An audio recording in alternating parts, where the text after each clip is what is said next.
Hello students, welcome to Real Academy. My name is Sachin Dubey and today I am here to talk to you on how would you proceed with from now if you are aiming to score full marks in your subject Science 1 or you call it as Science A. अब scene ये है कि सारे बच्चे exams देने वाले हैं, सारे बच्चों ने साल भर के लिए पढ़ाई की है और सारे बच्चे कहीं ना कहीं ये एम कर रहे हैं कि उनको मैक्सिमम मार्क्स मिले, राइट?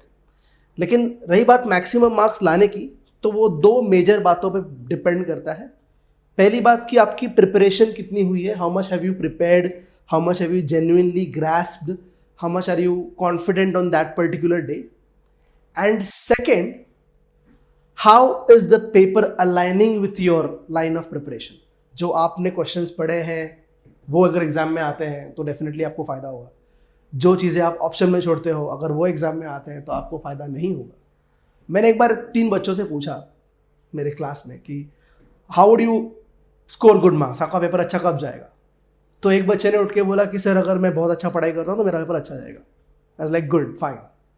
दूसरा बच्चा बोलता है कि सर अगर पेपर ईजी आएगा तो मेरा पेपर अच्छा जाएगा. मैं बोला ये जवाब भी सही है. मुझे तीसरे बच्चे का आंसर ज़्यादा अच्छा लगा. ही सेज कि अगर मेरा आगे वाला अच्छे से पढ़ के आएगा तो मेरा पेपर अच्छा जाएगा. Now that is what I call as confidence, right? But कहीं ना कहीं ये बात भी बहुत ज़्यादा हाइपोथेटिकल और हवे में है कि आप किसी और पे डिपेंड करके जाओगे. और अगर समय है, if you have time, if you have resources and if you have teachers and if you have all the provisions required to prepare yourself well, I think this is the right time you take action, you take charge, you take control of your subject and you run towards maximum percentage. Now when I say maximum percentage, different people have different goal set. किसी के लिए शायद 75 भी अच्छा है, किसी के लिए 85 भी अच्छा है, किसी के लिए 90 भी गुड है, किसी के लिए 95 भी इनफ नहीं है, right? So depends on what bar have you set in your mind for your XYZ percentages. But today this session is very particularly for people who are aiming very high. ठीक है, people who are aiming high. That does not mean कि बाकी लोगों के काम नहीं आएगा, सबके काम आएगा, provided depends on how much do you implement it. लेकिन to be very clear, it is for people who are running towards 100 marks, like full marks in Science A particularly. अब रही बात Science A की, तो मैं पहले percentage पे आता हूँ. Like, what for full marks? Before that, are you aiming 98% and above? 10th state board exam में, SSC exam में, आप 98% and above aim कर रहे हो क्या? सबसे पहला सवाल ये आता है. और ये सवाल मैं क्यों पूछ रहा हूं? बिकॉज अगर आप 98 या उसके ऊपर एम कर रहे हो तो आप लोग मैथ्स, साइंस और सोशल स्टडीज में मार्क्स लूज करना अफोर्ड नहीं कर सकते. You just can not lose marks in maths, science and social studies. Language थोड़ा बहुत मार्क्स तो लेके जाना ही वाला है. In terms of writing skill हो गया, जहां पे आपको 4 में से 3 की जगह 3.5, 3.25, 3, 2.5 कुछ भी मिल सकता है, राइट? कहीं ना कहीं मार्क्स जाने वाले हैं, कुछ ना कुछ सिली मिस्टेक कहीं ना कहीं हो जाएगा. लेकिन मैथ्स और साइंस में फुल मार्क्स लाना मस्ट है अगर आप लोग 98% एंड अबव एम कर रहे हो. And if that is your aim, the next question comes, what for full marks in science A or science 1 for some of you. इस सब्जेक्ट की खासियत यह है कि अनलाइक साइंस 2, यहां पे बहुत रटना नहीं है. साइंस 2 में you have to remember a lot of things. There are many classifications, many properties, ये kingdom, वो properties, ये features, etc., etc. Difficult diagrams, difficult words. Though there are many students out there who like Science 2 और Science 1, लेकिन Science 1 की अच्छी बात ये है, फिर Science A की अच्छी बात ये है कि ये सब्जेक्ट बहुत लॉजिक पकड़ के चलता है और बहुत लॉजिकल है, बहुत कंसेप्चुअल है, right? So there are some simple steps if which you implement periodically and keep doing that and do it sincerely. 100 marks or full marks in science is not a big deal. 40 on 40 or whatever you're planning to aim is not a big deal. अब इस steps को बताने के बाद जो उसके आएगा step आपके एंड पे आता है, वो आता है उसको एग्जीक्यूट करना, उसको इम्प्लीमेंट करना. और जो मेरा ऑब्जर्वेशन है about you kids is you listen to everything very carefully but you implement it half heartedly. आप बहुत ऊपर से, आप बहुत करने के लिए या फिर आप बहुत फॉर्मेलिटी की तरह चीज़ों को इंप्लीमेंट करते हो, एग्जीक्यूट करते हो. आप लोग सुनते बड़े ध्यान से हो. तो मैं चाहूँगा कि सबसे पहले बात आप ये दिमाग में रखें कि जितना सुनोगे उससे ज़्यादा स्ट्रेंथ से, उससे ज़्यादा इंटेंसिटी से आप उसको इंप्लीमेंट करोगे, एग्जीक्यूट करोगे. So without wasting time, let us move ahead. List down all formulae chapter wise. What I'm trying to say कि आपके हर चैप्टर में कहीं ना कहीं कुछ ना कुछ फॉर्मूले हैं, वो ग्रेविटेशन का हो, वो करंट का हो, वो हीट का हो, लेंसेस का हो, लाइट का हो, चैप्टर नंबर 10 हो, हर चैप्टर में फॉर्मूले हैं, राइट? सो आप लोग को सबसे पहला काम क्या करना है, चैप्टर वाइज फॉर्मूले की लिस्ट बनानी है and then circle down the formulae that you think you do not know the concept behind. जैसे अगर मैं एग्जाम्पल दूं, F is equal to G m1 m2 अपॉन r स्क्वायर, तो ये फॉर्मूला ना सबको रट गया है और सबको इसके पीछे का लॉजिक भी पता है, न्यूटन्स लॉ ऑफ ग्रेविटेशन से आता है. अच्छा क्यों पता है? बिकॉज ये सबसे पहला फॉर्मूला है जो आपने पढ़ा है.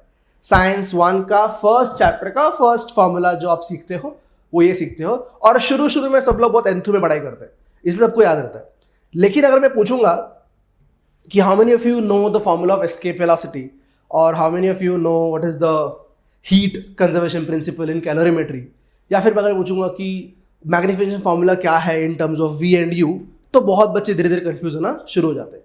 तो आपको पहले एक लिस्ट बनानी है. मान लो आपने चैप्टर नंबर 1 की लिस्ट, 2 की लिस्ट, 3 की लिस्ट, जो भी जितने भी चैप्टर्स में फॉर्मूलों की लिस्ट बना ली. उसके बाद you will circle down the chapters, the formulae that you think you do not know the concept behind. जिन फॉर्मूले के पीछे कंसेप्ट आपको याद नहीं आ रहा, जिस फॉर्मूले के पीछे कंसेप्ट आपको याद नहीं आ रहा, उसको आपको सर्कल डाउन करना शुरू करना है. If you are not able to recollect कि इसका डेरिवेशन क्या है, if you are not able to recollect कि इसका फॉर्मूला आया कैसे, आपको उसको सर्कल डाउन करना शुरू करना है. Go ahead to discuss those difficult formulae and concepts behind them with your friends who are good in science 1 and then approach the teacher for doubts further. अगर आपने लिस्ट बना ली, उसमें सर्कल डाउन कर लिए, तो उन फॉर्मूले के लिए आप पहले अपने फ्रेंड्स को पूछो, ऐसे फ्रेंड्स को जिनको आपको लगता है साइंस 1 अच्छा है, उनको पूछो कि उनको उस फॉर्मूले के पीछे कंसेप्ट पता है क्या. आस्क योर फ्रेंड कि small g is equal to capital G m upon r square कैसे आता है, और फिर इसका वैल्यू आगे जाके 9.78 कैसे आता है.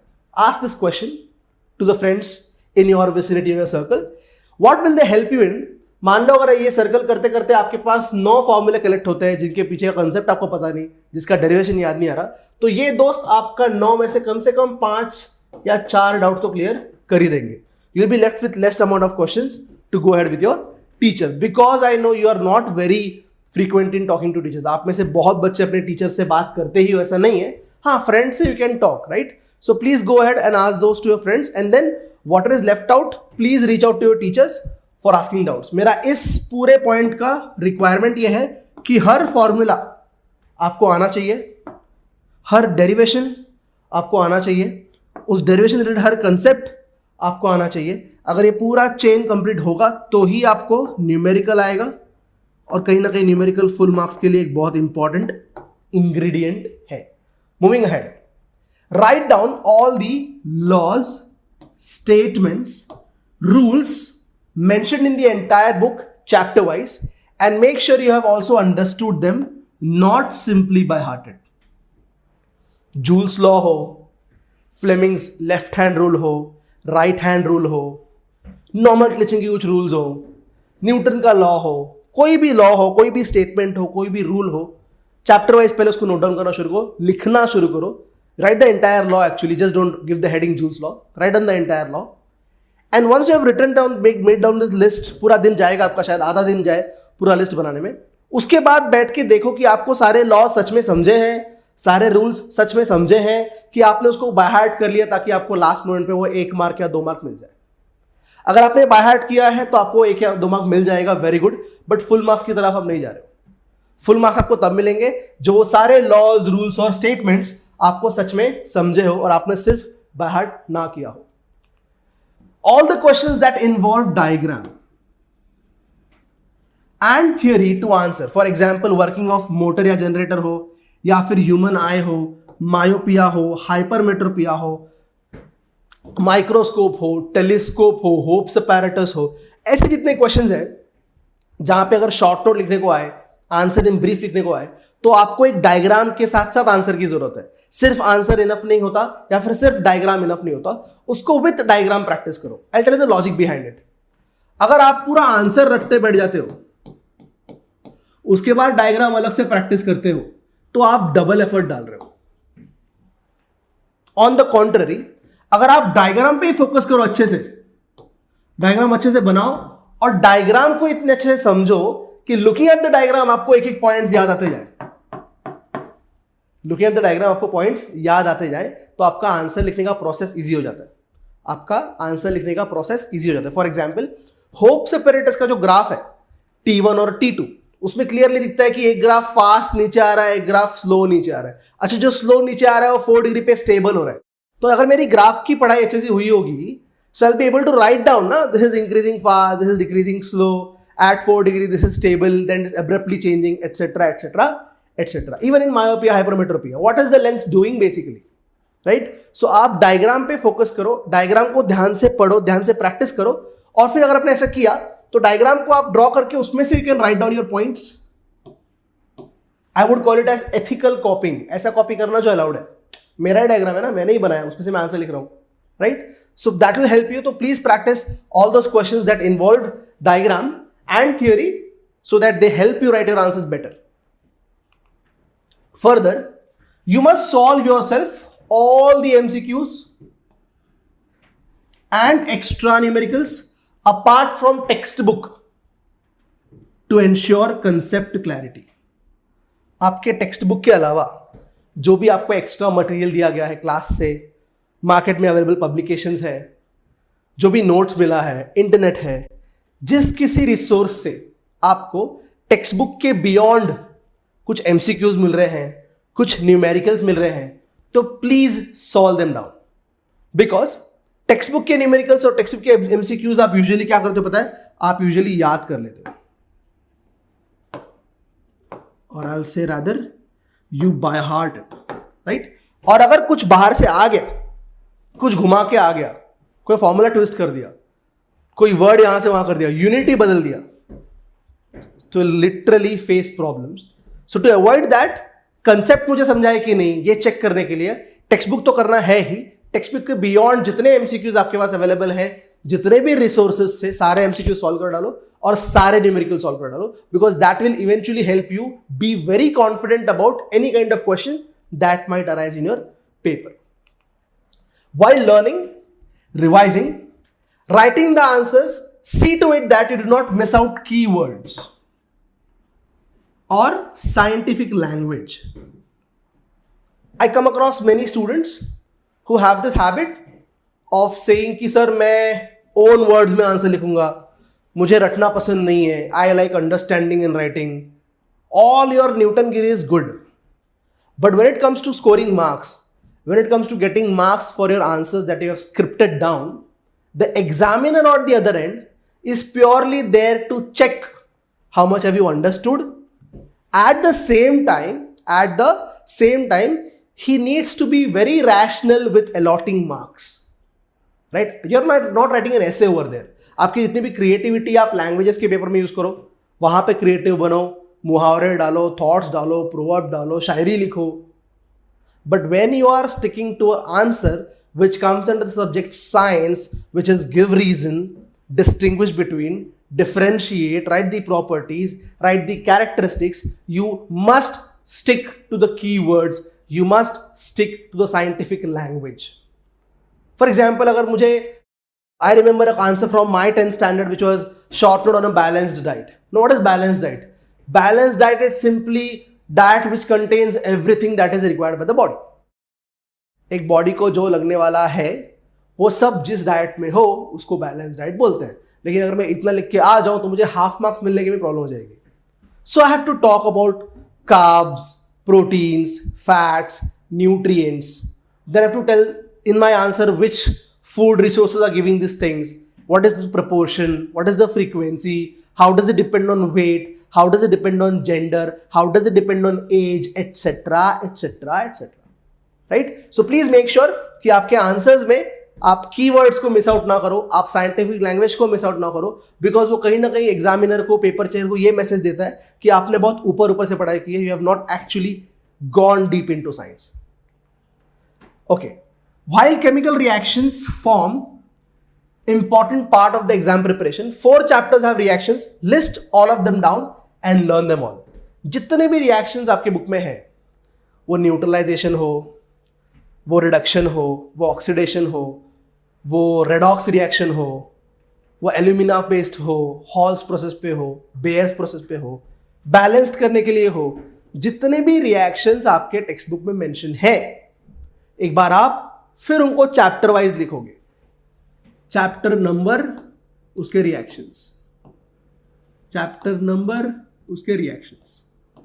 अच्छा, सिर्फ रिएक्शन लिखना नहीं है, रिएक्शन के बाद ब्रैकेट में आप जैसे कैप्शन लिखते हो ना अपने फोटोज को, #माई लाइफ माई रूल्स, वैसे आप वहां पे कैप्शन लिखोगे कि रिएक्शन किस बारे में है. For example, if I am writing HCl plus NaOH will form NaCl plus H2O.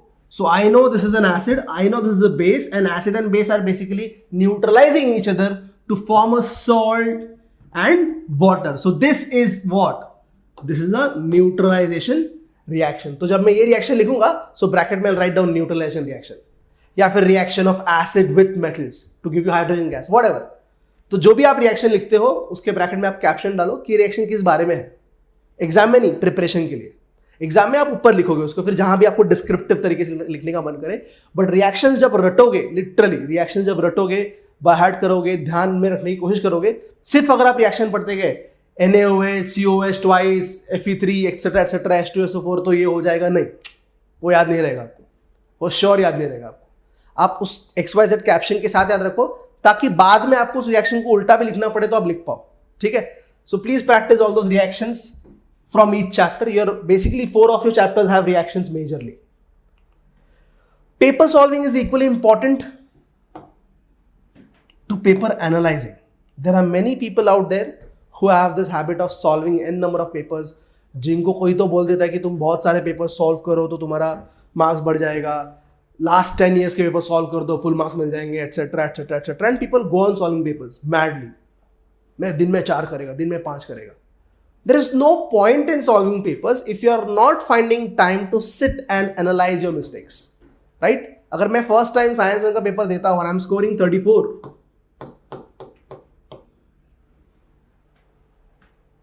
और ये मैंने देखा हो, मुझे रियलाइज हो कि यार 34 मुझे मिला है, क्लास में 35 का हाईएस्ट है, 1 मार्क्स से मैं कम हूँ, सो कहीं ना कहीं मैं ऑलरेडी खुद को सुपर हीरो समझता हूँ.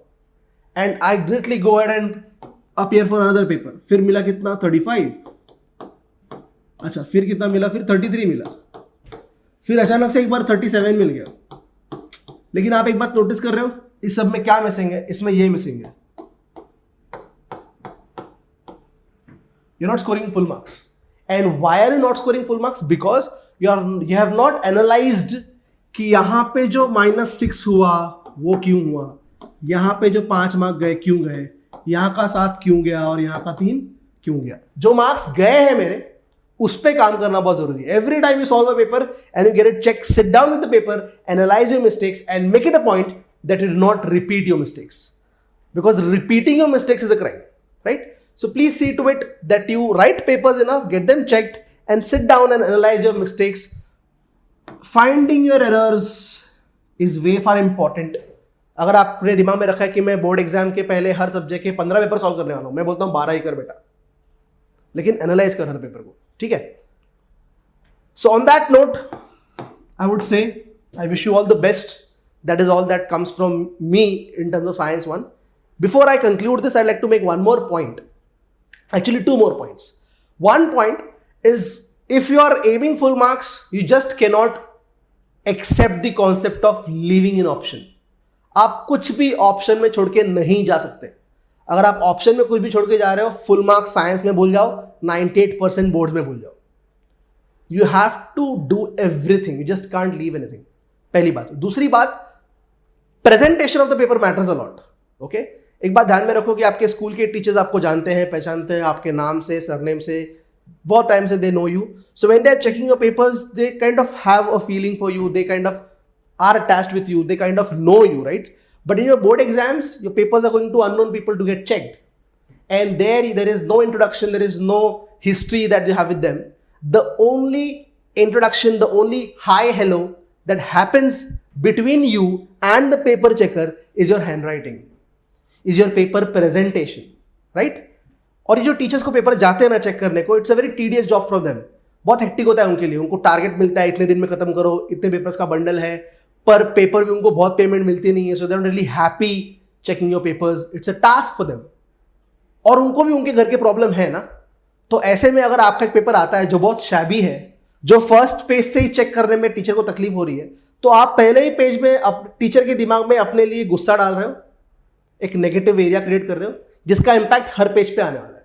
लास्ट पेज तक शी और he might feel that trouble, right? तो जहां आपका शायद उनको हाफ मार्क्स ही काटना था, वो एक भी काट के बैठ जाएंगे, because you have trouble them checking the paper, right? On the contrary, अगर आपने पेपर बहुत अच्छा लिखा है, बहुत प्रेजेंटेबल लिखा है, बहुत क्लियर लिखा है, बहुत स्मूथ लिखा है, कुछ कटिंग वटिंग नहीं किया है, so in the very first 2-3 pages you are actually creating a positive corner in the mind, in the heart of the teacher और the paper checker, which will actually help you in the further pages. कहीं आपका mistake होगा भी ना, तो teacher like me will definitely tend to ignore, वो आधा marks में नहीं कटूंगा शायद, because you have actually written all the answers very well.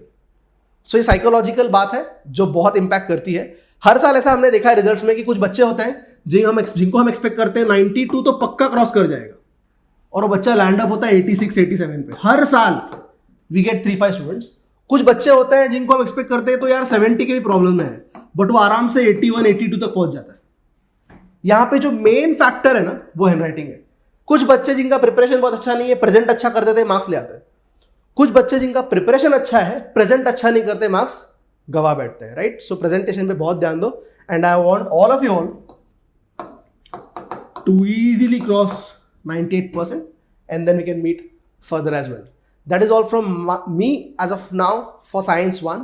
Wish you all the best once again. Go ahead, score full marks.